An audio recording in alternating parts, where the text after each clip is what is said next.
भारत को संयुक्त राष्ट्र सुरक्षा परिषद की अस्थायी सदस्यता दिलाने की दिशा में एक बड़ी सफलता मिली है। संयुक्त राष्ट्र में सुधार को लेकर चल रही अंतर सरकारी वार्ता के अध्यक्ष और कुवैत के राजदूत तारिक अल बनई ने भारत को प्रमुख दावेदार बताया है। इस बयान के साथ ही अमेरिका, फ्रांस और रूस के बाद अब एक मुस्लिम देश की ओर से भी भारत को समर्थन मिलने की इसकी उम्मीदें और मजबूत हो गई है। भारत वर्षों से संयुक्त राष्ट्र सुरक्षा परिषद के ढांचे में सुधार की मांग करता आ रहा है और G4 देशों यानी भारत, ब्राजील, जर्मनी और जापान के साथ मिलकर इस दिशा में लगातार सक्रिय है। भारत का तर्क है कि वर्तमान परिषद विश्व की हकीकत को नहीं दर्शाती और वैश्विक शक्ति संतुलन के अनुसार इसका पुनर्गठन आवश्यक है।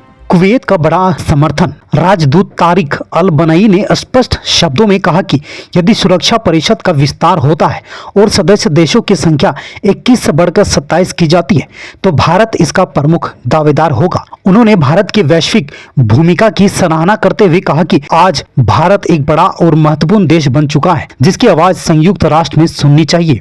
धर्म के आधार पर सदस्यता का विरोध। भारत ने हाल ही में तुर्की के राष्ट्रपति एर्दोगन की उस मांग को खारिज किया था जिसमें उन्होंने किसी मुस्लिम देश को अस्थायी सदस्यता दिलाने की मांग की थी। भारत का स्पष्ट कहना था कि अस्थायी सदस्यता किसी भी देश को उसके योगदान, प्रभाव और वैश्विक भूमिका के आधार पर मिलनी चाहिए, न कि धर्म के आधार पर। प्रमुख देशों का समर्थन लेकिन चीन का विरोध। फ्रांस, रूस और अमेरिका पहले ही भारत की सदस्यता के पक्ष में है, जबकि पाकिस्तान इसका विरोध करता रहा है और चाहता है कि किसी भी प्रकार का विस्तार न हो। चीन भी भारत की अस्थायी सदस्यता के खिलाफ है क्योंकि वह नहीं चाहता कि एशिया में उसके बराबर सम्मान प्राप्त करे। राजदूत अल बनई ने माना कि संयुक्त राष्ट्र में सुधार की प्रक्रिया जटिल है लेकिन इसमें धीरे धीरे प्रगति हो रही है। उन्होंने बताया कि भारत और ऑस्ट्रिया के राजदूतों ने इस मुद्दे पर उच्च स्तरीय चर्चा की है और यह संवाद आगे भी जारी रहेगा। विरोध अभी भी है लेकिन एक बड़ी चुनौती भी है। कुवैत जैसे मुस्लिम देश का समर्थन और अमेरिका जैसे महाशक्ति की